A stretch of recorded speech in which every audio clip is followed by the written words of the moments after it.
I never planned to come back to his city. I told myself some doors, once closed, should stay that way. But life has a cruel way of circling you back to the place where everything broke.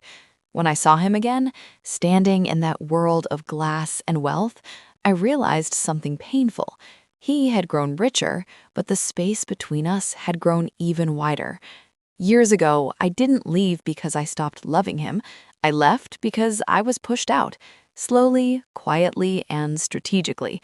His mother never accepted me, not because I was unworthy, but because I didn't belong to her idea of power and status. I was middle class, raised with values instead of influence, and that was my biggest crime.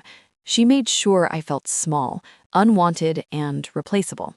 Standing there again, I held my breath as my past stared back at me, and behind me, my twins, the secret I had carried alone, the children he never knew were his. My heart raced, not with hope, but with fear, because love once destroyed doesn't heal easily, and forgiveness costs more than money ever could. I knew she would do it again. The moment I returned, I felt her presence before I even saw her. His mother didn't fight loudly. She fought intelligently. She brought another woman into his life, someone polished, wealthy, obedient, someone she approved of. She didn't say my name, but every move she made was designed to erase me. She made sure that woman was always close to him, laughing too comfortably, standing too near, touching what I once thought was mine. And she made sure I noticed. Slowly, she planted doubts in his mind and humiliation in my heart. He hesitated when he spoke to me. I hesitated when I looked at him. That silence, that hesitation, it was her victory. He probably thought I came back for his money. She wanted him to think that. But what she never understood was this. I had already survived without him. I didn't come back for wealth. I came back because the truth was heavier than my pride, because my children deserved to know who their father was. And yet, watching him grow distant again, watching misunderstandings rise like walls between us, I realized something terrifying. She wasn't just trying to separate us anymore. She was trying to rewrite our story and make me the villain in a love I never betrayed. It didn't happen all at once. It happened in pieces. Small, sharp pieces that slowly cut through our marriage. His mother never confronted me directly. She didn't need to. She worked through distance, silence, and carefully chosen words whispered into his ears when I wasn't around. She began bringing her into our lives, a woman she openly admired. She praised her elegance, her background, her family name. At first, I thought I was being paranoid.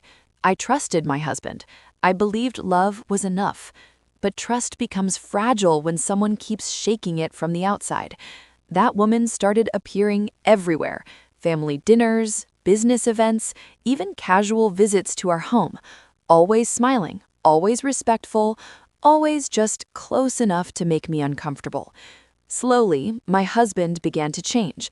He started questioning things he had never doubted before. My intentions, my reactions, even my loyalty. I didn't know that behind my back, his mother was feeding him lies, telling him I felt inferior, that I was insecure because of my background, that I was holding him back from a more suitable future. The worst part wasn't the lies. It was the silence that followed them. Conversations turned cold, arguments replaced laughter, and one day when I tried to defend myself, I realized he was already half gone. His mother didn't break us in one strike. She broke us patiently, and when I finally walked away, pregnant and shattered, she watched, satisfied. Leaving him was the hardest thing I have ever done. I didn't leave because I stopped loving him. I left because staying meant losing myself completely. I was carrying his children inside me, and yet I felt more alone than I ever had. His mother made sure there was no space left for me to explain, no chance for me to be heard. Every door I tried to knock on was already closed. I moved away quietly. No drama, no revenge. Just survival. When my twins were born, I held them in my arms and promised them something I had never been given: protection. I didn't tell him about them, not because he didn't deserve to know, but because I knew his mother would destroy us all over again, and I was tired of losing. Life wasn't easy. I struggled. I worked. I cried when no one could see me, but I stood on my own feet. I built a life that didn't depend on his wealth or his name. Still, some nights, when the city was silent, I wondered if he ever thought about me, if he ever questioned the story he was told. And now, years later, fate dragged me back into his world, not as the broken woman who left, but as a mother carrying the truth he was never meant to discover this way. And deep down, I knew the storm hadn't even begun. I didn't plan to run into him that day. Life rarely asks for permission before reopening old wounds. I was standing in a familiar street, holding my twins' hands when I felt it, that heavy presence I knew too well. I looked up, and there he was, Adrian, the man who once knew every part of me, the man who now looked at me like I was a stranger, carrying a past he didn't recognize. His eyes moved from my face to the children beside me. I saw confusion, curiosity, something else too, something close to fear. He didn't ask the questions burning in his mind, and I didn't offer answers. Some truths are too fragile to be spoken out loud, especially when they've been buried for years. We exchanged polite words, nothing more, but silence screamed louder than conversation ever could. I could feel her again, his mother. She wasn't there physically, but her shadow followed him everywhere. I knew she would twist this moment into something ugly, and she did. Later, I heard whispers about me returning suddenly, about intentions, about timing. She wanted him to believe I was a disruption, a mistake reappearing, and he started pulling away before even understanding why. He changed after that meeting. Not openly, not cruelly, but in quiet ways that hurt the most. Delayed responses, short conversations, eyes that avoided mine. I could tell someone was filling the spaces between us again. His mother was doing what she did best, rearranging reality until doubt felt more convincing than truth. She pushed that woman closer to him, the same woman from before, always present, always appropriate, always reminding me where I didn't belong. I saw them together once. Nothing inappropriate, just enough to make my chest tighten, just enough for his mother to succeed. I didn't confront him. I didn't accuse. I had learned what accusations cost me the last time. But misunderstandings don't need arguments to grow. They grow in silence. He thought I didn't trust him. I thought he had already chosen his mother's version of the truth again. And my children, my innocent babies, were watching a story repeat itself before they could even understand it. That's when I realized something painful. Coming back didn't mean healing. It meant reopening scars that had never truly closed. And unless the truth came out, history would destroy us all over again. Children have a way of breaking walls adults spend years building. I saw it happen the day one of my twins looked at him and smiled. The kind of smile that doesn't ask questions, that doesn't carry history or blame, just recognition. Something in his expression shifted. It was small, almost invisible, but I noticed it. His eyes lingered longer, his voice softened, and for the first time since my return, he looked at me not with doubt, but with confusion that bordered on realization. He started asking questions, not directly, not yet, but in ways that told me his certainty was cracking. He noticed how the twins mirrored his gestures, how their laughter sounded strangely familiar. I could see the math running in his mind, the timeline colliding with memories he had buried, and fear crept in. Not fear of the truth, but fear of what that truth would mean. His mother sensed it before he did. She always did. She tightened her grip, increased her presence, reminded him constantly of responsibilities, appearances, and expectations. She spoke of legacy, of reputation, of women who fit into his world. and every time she spoke, I watched him struggle between what he was told to believe and what he was beginning to feel. She didn't confront me. She never does. She confronted him instead. I heard about it later, how she questioned my return, my timing, my motives, how she suggested the children couldn't possibly be his, how she implied I had built a story around him because of his wealth. She spoke calmly, confidently, as if rewriting my life was just another business deal. The woman she favored stood beside her again, silent but visible, a reminder of the future she wanted for her son. I saw it in his eyes afterward, anger mixed with hesitation. He didn't accuse me, but he didn't defend me either, and that hurt more than words ever could. I wanted to scream the truth. I wanted to show him everything, but some truths lose their power when they're forced out of desperation. So I stayed quiet. I focused on my children. I reminded myself why I survived all those years without him. But inside, I felt it again, the same cold realization I had years ago. His mother wasn't just trying to control his life. She was trying to erase my existence. And this time, she was willing to destroy the truth itself to do it. I didn't plan to tell him that day.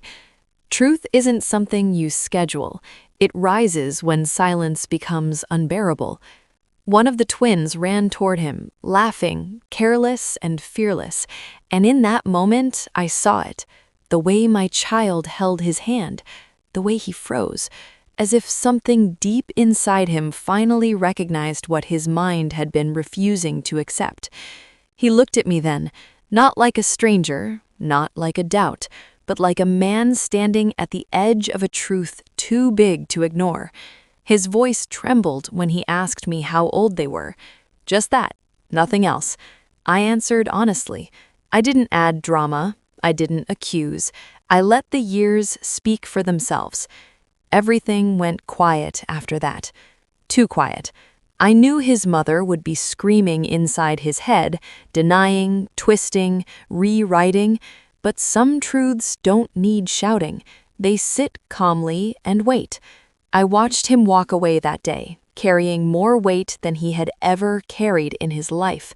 And for the first time since my return, I felt something dangerous rise inside me. Hope. He came back different. Not confident, not certain, but honest. He didn't bring accusations. He didn't bring his mother. He brought questions and fear. He asked about the night I left, about the letters I never wrote, about the conversations we never had, and suddenly the lies began to collapse under their own weight. I told him everything, not emotionally, not dramatically, just truth, spoken plainly. I told him how his mother isolated me, how she planted another woman between us, how she made me look unstable, ungrateful, and small. I told him how I left carrying his children and my dignity because staying meant disappearing completely. I watched his face break as understanding replaced years of manipulation. I watched guilt settle into his silence, and in that moment, I didn't feel victory. I felt exhaustion, because knowing the truth doesn't erase the damage it took to hide it. He didn't ask for forgiveness right away, and I didn't offer it. Some wounds need time before they can even be touched, but I saw it in his eyes. He finally knew who destroyed our love, and this time, it wasn't me. I wasn't there when it happened, but I felt it before he told me. Some battles don't need witnesses. Their outcome shows in a person's silence. I saw a man who had finally stepped out of his mother's shadow. His shoulders were heavy, his voice low, but his eyes were clear for the first time. He told me everything. How he confronted her, how he asked her why she lied, why she planted another woman into our marriage, why she turned love into suspicion and trust into doubt. He said she didn't deny it, she justified it. She called it protection. She said she did what was best for him, for his status, for his future. And that's when he told her something she never expected to hear. He said her version of best had cost him his wife, his children, and years of a life he could never get back. He told her he wasn't choosing between me and her, he was choosing truth over control, and for the first time in his life, he walked away from her expectations. When he finished telling me, he didn't ask me to forgive him. He didn't touch my hand. He just said, "I know I failed you. I know I was weak. I don't expect forgiveness. I just want to be a father. And if possible, one day, a man you don't regret loving." And that broke me more than any apology ever could. A moment. It's a process, and I didn't forgive him that day. I didn't suddenly forget the nights I cried alone, the years I carried everything by myself, the damage his silence caused. But I saw something real in him, something that hadn't been there before: accountability. I watched him show up for our children without excuses. I watched him choose presence over pride. I watched him rebuild trust slowly, patiently, without demanding anything in return. And somewhere between ordinary days and quiet conversations, the anger softened. One evening, as our twins laughed between us, I realized something important. He had always been rich, but now he was finally learning the cost of love. And I had always been strong, but now I was finally allowing myself to heal. I don't know what the future holds. This isn't a fairy tale where everything magically fixes itself, but it is a story of truth, of choices, and of consequences. Because I learned this the hard way. You can have everything money can buy and still lose the one thing that matters most. And sometimes forgiveness isn't about going back, it's about moving forward, together this time, with open eyes. If this story touched your heart, don't forget to like and subscribe for more SoulSpeak stories of love, betrayal, and truth. If you were in Elena's shoes, would you forgive or walk away? Let us know your thoughts.